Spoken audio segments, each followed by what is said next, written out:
I'm Josh Tidlow. Hi, I'm Zana. Then we are, as a Homo sapiens, always curious to meticulously investigate those things that we encounter them during everyday life. Then some researchers were trying to answer some questions regarding with limb movement in arthropod animals such as crab. Then some of these questions were how can arthropods coordinate multiple limb movement and fill their positions? How can the information that's related to limb position be processed and integrated by the central nervous system in order to respond properly? Then what are those receptors that are account for this kind of orchestration?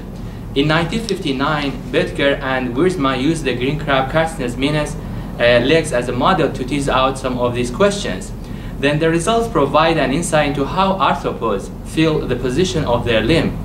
They showed that there are two groups of sensory cells, those that specialize in joint dynamic signaling and also others static position signaling. The organ that embraces all these sensory cells called chordotonal organs.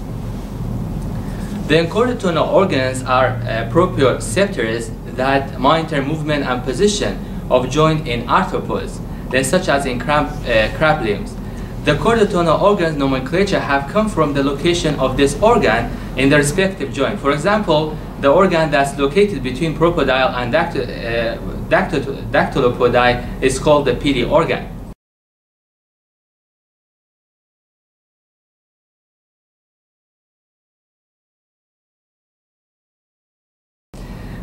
Then the walking legs of crabs have 6 joints. Then 1 or 2 chordotonal organs have been found in different joints. The sensory neuron endings are located at the elastic strand of the chordotonal organ. Then during joint movement or static position, the information is transferred to the central nervous system to inform the organism about the direction and position of the limb that's substantial during feeding and walking. Then Berg, another researcher who was interested in limb movement and position, investigated proprioceptive responses in the PD organ of the crab Carcinus minus. Then Alexander Wicks studied the general anatomy of limb proprioceptive organs of various crustaceans too, but the structural details of the organs were delineated by Whittier and the other researchers. The significance of PD organ feedback was shown by Hartmann and co-workers by disconnection of the distal end of the elastic strand from the dactyl of the claw. In this case, the central nervous system doesn't get any information regarding with the position or direction of limb movement. Then the results showed that the dactyl-dependent manipulation during feeding markedly decreased or nearly abrogated. Then the anatomical organization of chordotonal organs in crabs makes it feasible to probe each individual neuron according to function. Also, developmental aspects can be investigated during animal development or when the organism regenerates an autotomized limb. Because we usually, when you autotomize the animal, autotomize the limb, then they can regenerate it again. Then Josh, Dr. Cooper, and I will walk you through all the experiments that show you how to dissect the blue crab walking leg preparation and how to record the electrical activities from the chordotonal organs.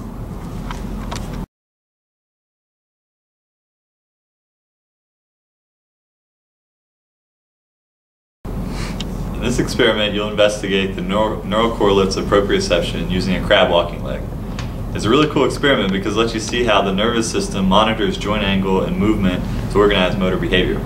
In this case, the joint is the propodictile joint, but you can imagine that similar processes are involved when bending your wrist or fingers.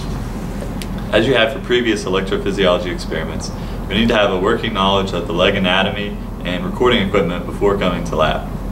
Before we go to the rig, let's have a quick overview of the experiment. The second right walking leg will be removed at the meris with scissors and placed into a Silgard line recording dish. Then you'll use the scalpel to dissect a small window into the anterior side of the propus cuticle. Then the opener muscle and its tendon should be removed. The next steps in the dissection should be made carefully so that the nervous system is not damaged. Ask for help if you're not exactly sure which tissue is the main leg nerve, which is the PD nerve, and which is the PD organ. The goal of this part of the dissection is to obtain the longest possible segment of PD nerve. Doing so will make it much easier for recording. You'll separate the PD nerve from the main leg nerve with a glass needle and then sever the PD nerve as close to the main leg as possible. Then you're ready to attach a suction electrode and begin recording. With the suction electrode attached to the PD nerve, you can move the dactyl into various positions and correlate the movements and the static positions with the frequency of neural activity. Think about what types of neurons must be present in the PD nerve, how this information is coded, and where in the nervous system it is ultimately being sent and interpreted. Once you've had enough fun with these proprioceptive recordings, you can stay in the preparation with the vital dye and describe the anatomy in greater detail.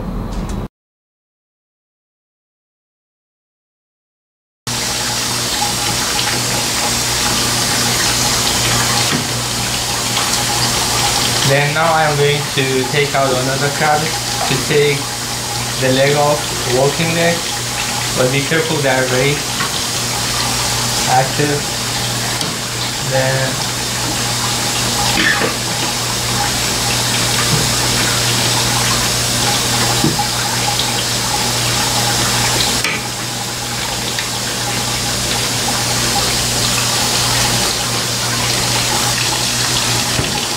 and if you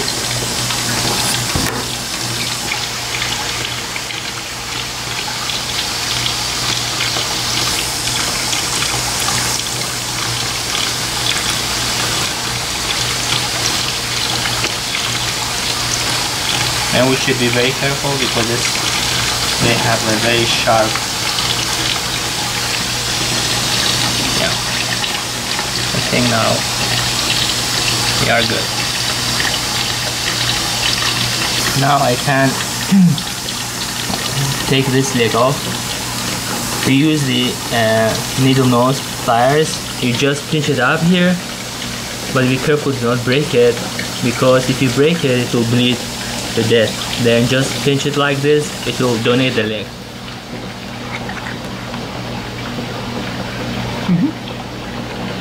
And this is the leg.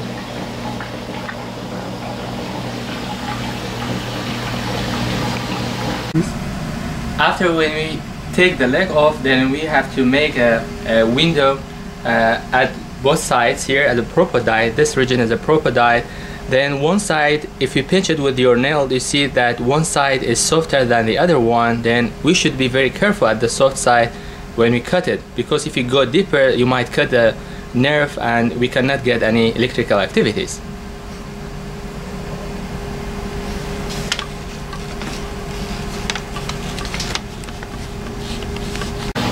Put him back in his thing. And now I'm going to put it back in the tank. And be careful, like I said. You got it.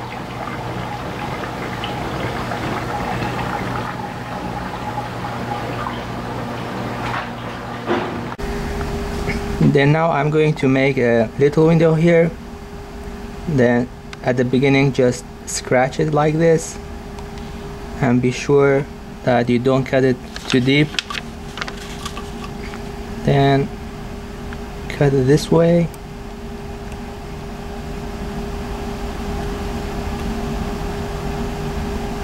Then go over it again to make sure that you cut the cuticle.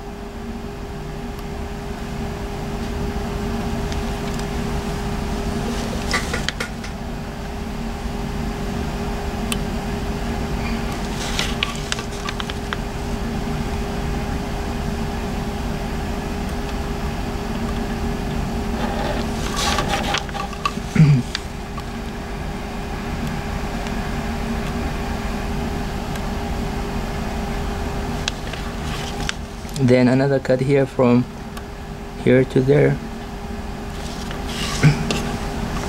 Then when you try this, you see that it's very, this part, the size cuticle is very soft.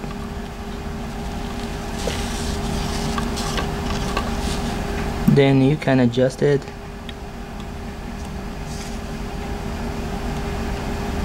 Then cut this.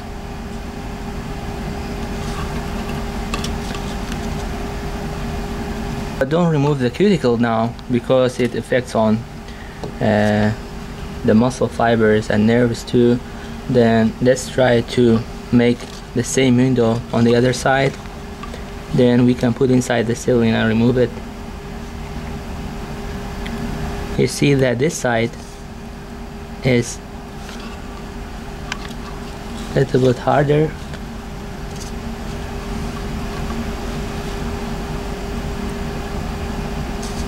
And we make those two windows in order to like see the nerve very well, because when you put on this scope, then the light goes through it and we can see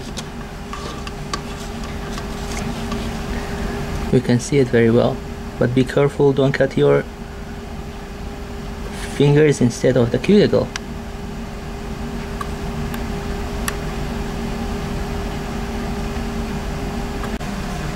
Then we should like now pour the saline into the dish coated with Silgard, you see.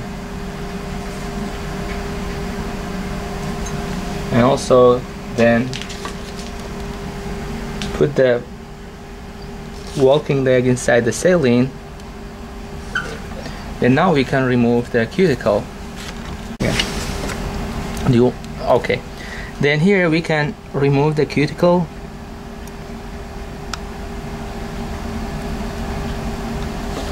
Then also we can use a forceps to cut the underneath connective tissue.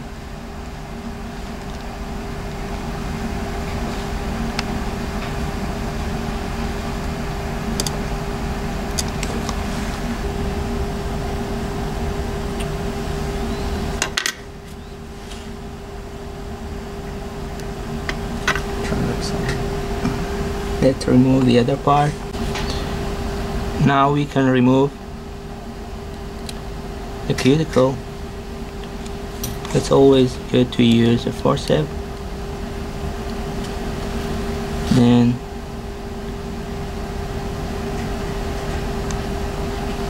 you don't need this. You should remove this too. Now we use the dissecting microscope that the light goes under here. Like, then you can adjust the light to see the nerves and muscle fibers very well. Sometimes you might not see it, then you should like adjust the light here. Then now I can see it very well.